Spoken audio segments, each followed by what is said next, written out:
Hey, so I have Dan with me today. Something I've been wanting to work on for a long time. I'm gonna put quick, even though I probably look crazy. Today is my 44th birthday, and I've had a project idea for quite some time. Haven't run across too many people that I've talked about it to that felt super interested in wanting to let me interview them, but I've always enjoyed sharing people's stories.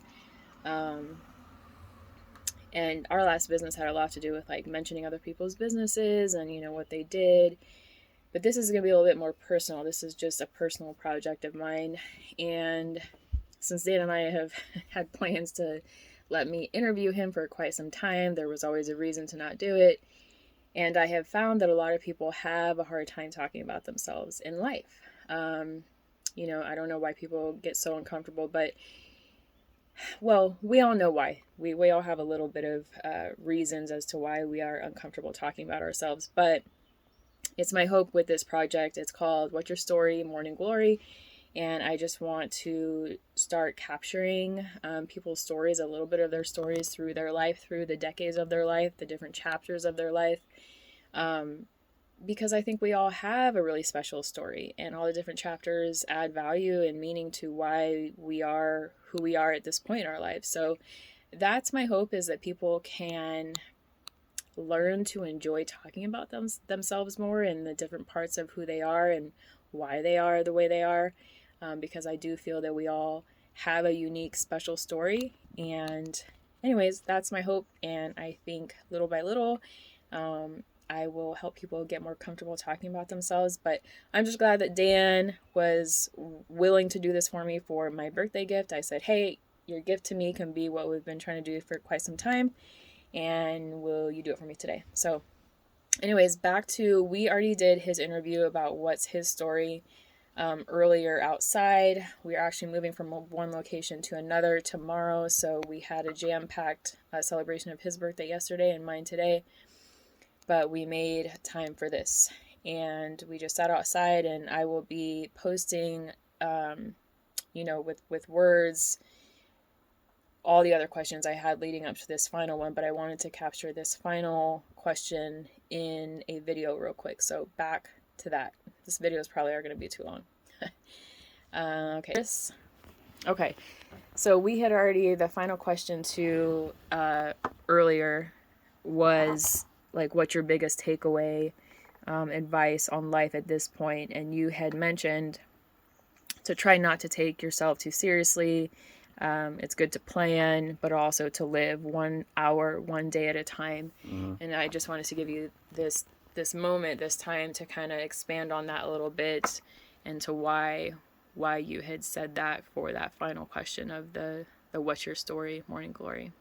I think it's my advice because I see the mistakes that I made in not and taking myself too seriously over the years, Mm-hmm. and not living 1 hour or 1 day at a time, and I see the negative outcomes of that, but I also have seen the positives of doing that, not consistently throughout my life, but the positives of doing that. It brings super feeling of freedom and joy, which a lot of people don't get very often, because you see yourself thinking about the past when you're in the present, and then thinking about the future while you're in the present.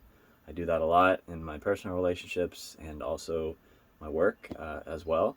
So I think it's advice based on, it's like a father would give to his son, or a mother would give to her son or daughter, is just try to live in the present moment as much as you can. Things will happen. You'll have to adapt. You'll have to roll with it. Been told to feel the feelings that you need to feel and release them.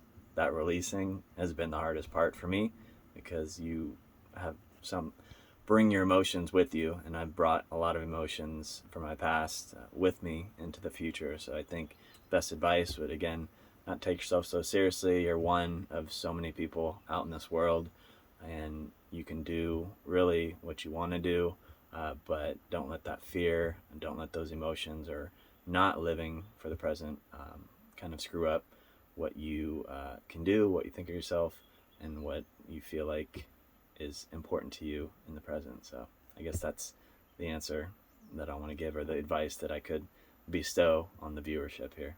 I love it. Thank you for letting me interview you today and talk a little bit about your life and your takeaways and your thoughts and your story on all the different subjects that we hit. And just the final question of, do you feel that this life, the RV life that you started on your own many years ago, has it helped you live a little bit more in the present, in the moment, since that's something that's important to you? Yeah, I think it's definitely built character in me. At first, I didn't think I could do it, and I was really just going out on a limb and saying, I'm going to do it come what may. If I break down, if I crash, if I have a breakdown mentally on the road, if something breaks or something goes wrong. So far, so good. Those little snags and hiccups have happened along the way, mostly when you've been with me, so you've seen firsthand what those can do. But they're also character building. They're also things that I can say I've gotten through and I've learned from, hopefully. And I have been making the same mistake, or have made the same mistake over and over again. So I hope not to do that. But with RV, it's very humbling. It's very calming and also anxiety producing at the same time, if that makes sense. But I feel a sense of accomplishment for doing this, and I can take that with me. Say, I did this, it's interesting. I feel that sense of freedom when I do stay in the moment and when I am traveling, when we are down the road or at camp, and just kind of feel that sense of pride and self worth has been important to me and has been a positive outcome of this lifestyle. Awesome. I love it. Thanks again. Yeah. Peace.